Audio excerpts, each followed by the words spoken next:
Hello everyone, কেমন আছেন? আশা করি সকলে ভালো আছেন। আলহামদুলিল্লাহ, আমিও ভালো আছি। তো বন্ধুরা, আমি কয়েকদিন যাবৎ ভিডিও দিতে পারতেছি না। আসলে আপনাদেরকে বলছিলাম যে ব্লগ করব, ব্লগ ভিডিও 1 থেকে অনেকগুলো ব্লগ ভিডিও করব।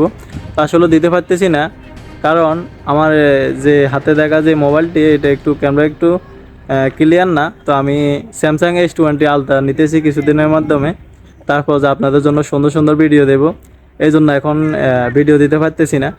তো তার জন্য আমি খুবই দুঃখিত। আর হ্যাঁ, আমার চ্যানেলটি বা আমার ফেসবুক হলে পেজটি ফলো দিয়ে আমার পাশে থাকুন। আমাকে অবশ্যই বেশি বেশি করে সাপোর্ট করবেন, তাহলে ইনশাআল্লাহ নেক্সট টাইম কিন্তু আমি ভালো ভালো ভিডিও নিয়ে আসতেছি আপনাদের কাছে। আশা করি আপনাদেরকে ভালো ভিডিও দিতে পারবো। তো আমার জন্য দোয়া করবেন, আর আপনাদের জন্য অবশ্যই দোয়া রইল। তো দেরি না করে আমার ভিডিওগুলো স্টেপ বাই স্টেপ দেখতে থাকবেন ইনশাআল্লাহ।